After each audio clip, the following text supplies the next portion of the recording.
Hello, কেমন আছেন সবাই? আশা করি সবাই অনেক ভালো আছেন। তো আমিও ভালো আছি। তো আজকে সকাল সকাল এত গরম পড়া শুরু করেছে, সকাল না রাত হতেই খুব গরম, সকালবেলাও মোটে ঠান্ডা নেই। তাই ভাবলাম একটু সকাল সকাল রান্নাবান্নাটা করে নিই, কারণ দুপুর যত বেশি হবে গরম তত বেশি পড়বে। তো আজকে রান্না করব মাংস, কষা কষা মাংস রান্না করবো। যেহেতু আজকে শুক্রবারটা একটু, যেহেতু সবার অফিস টফিস বন্ধ থাকে, তাই এখন একটু ভালো মন্দ মাংস টাংস খেতেই সবার ইচ্ছা করে। তো আজকে ছেলেও বললো সে নাকি মাংস খাবে। তো এখানে পেঁয়াজ বসিয়ে দিয়ে একটু গেছিলাম একজনের সাথে কথা বলতে, এসে দেখি পেঁয়াজটা অনেকটা পুড়েই গেছে। তারপর সব মশলা দিয়ে এই যে এখন একটু জল দিয়ে ভালো করে মশলাটাকে কষিয়ে নেব। এদিকে আবার হচ্ছে এত গরম, মানে এখানে রান্না করতেছি আমি পুরো ভিজে গেছি গরমে, মানে ঘামে পুরো ভিজে গেছি। তো তারপরে কি করা, দুপুরের জন্য তো রান্না বান্না করতে হবে। আর এখানে ভালো করে মশলাটাকে কষিয়ে নিয়ে তারপর আমি মাংসগুলো ছেড়ে দেবো। তো এখানে এই যে আবার এর মধ্যে যদি চলে যায় কারেন্ট, তাহলে তো আরও একটু তো রান্না করি, আবার একটু যে ফ্যানের বাতাস খাই, কিন্তু কারেন্ট যদি চলে যায় তখন ফ্যানের বাতাস পাবো কোথায়? তো যাই হোক, ছেলে ঘুমাচ্ছে, ছোটো ছেলে ঘুমাচ্ছে, তাকে স্নান টান করিয়ে দিয়েছিলাম 11টার দিকে।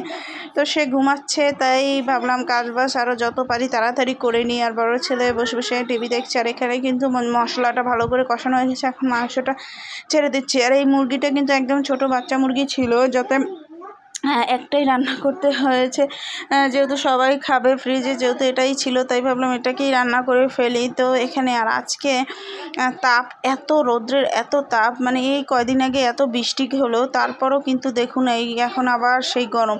বৃষ্টি হলে একটু যা ঠান্ডা লাগে, তারপর যে গরম সেই গরম। তো এখানে আমি এই যে আলুগুলো দিয়ে দিচ্ছি। আর আজকের আলুগুলো খুবই ছোট ছোট ছিল, যার জন্য আমি এগুলো বা ছোকলা ফলাইনি, তো ছোকলা শুদ্ধই দিয়ে দিলাম, কারণ এই ছোটো আলু ছোকলা ফলাতে ব্যাপক সময় লাগে।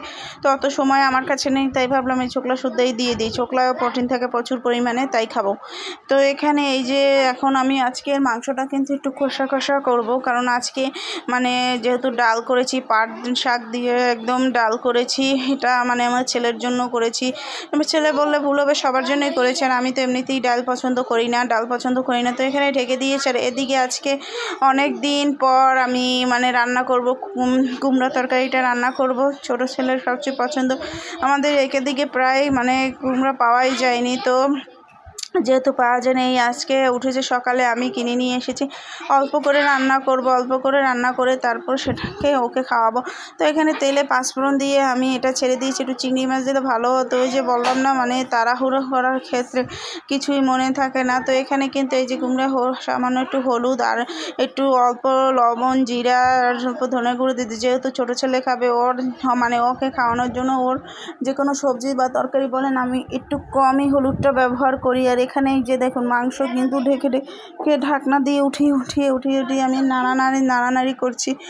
তো এখানে এই কিন্তু মানে কি যে পরিমাণ মানে কষ্ট লাগছে, মানে যারা রান্না করে তারাই বোঝে যে রান্নাঘরে আসলে এই গরমের মধ্যে কতটা কষ্ট লাগে। আরও যদি থাকে বাসায় গেস্ট, তাহলে তো মানে ওই যে কোনো সোনায় সোহাগা। তো এখানে হালকা করে অল্প একটু জল দিয়ে দেবার। এই কোমরটা এতটাই সফট ছিল, এই সামান্য জলে আমি ঢেকে দিয়েছি, সেটাই একদম আপনার গলে সিদ্ধ হয়ে গেছে। তো যাই হোক, এখানে এটা করে এখন আমি দিলাম, একটু জল দিয়ে দিয়েছি। ওদিকে এবার ছেলে উঠে গেছে। তো এদিকে কিন্তু মাংসটাও প্রায় আমার হয়ে গেছে। আমি কিন্তু আর মাংসে ঝোল করব না, ঝোল করব না, এরকমই হালকা একটু ঝোল রাখবো, কারণ হচ্ছে অনেক দিনই হচ্ছে একটু কষা কষা মাংস খেতে ইচ্ছে করছিল। তাই যেহেতু আবার চিন্তা করলাম ডাল তো মানে আমার জন্য করিনি, তাদের জন্য করেছি, যেহেতু পাট শাকের ডাল আমি পছন্দ করি না, তো একটু হালকা ঝোল রাখি। তো এদিকে কিন্তু আমার এই কিন্তু রান্নাবান্না একদম কমপ্লিট হয়ে আসছে। আর এখন প্রায় বাজে 8টা, সাড়ে 8টার মতো বাজে। তো ওই 8:30টার মতো বাজে। তো তাই এই ফাঁকি রান্নাবান্না কমপ্লিট হয়ে যাচ্ছে। তারপরে একদম ফ্রি হয়ে বসে থাকবো। গরমের মধ্যে যত তাড়াতাড়ি রান্না করা যায় ততই ভালো।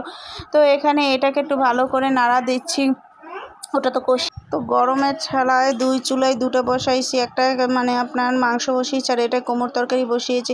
তো এটা চিংড়ি মাছ দিয়ে করতাম, কিন্তু আসলে নিজেরা খেলে চিংড়ি মাছ দিতাম, যেহেতু বাচ্চা খাবে তাই চিংড়ি মাছটা দিলাম না, যেহেতু ওর একটু মানে চিংড়ি মাছ অ্যালার্জি জাতীয় মাছগুলো খাওয়ার নিষেধ আছে, তো এর জন্য আর দিলাম না। তো এখানে এটা করতেছি আর এমন ঘামাচ্ছি, মনে হচ্ছে যেন মানে রান্নাঘরেও একটা এসির দরকার আছে।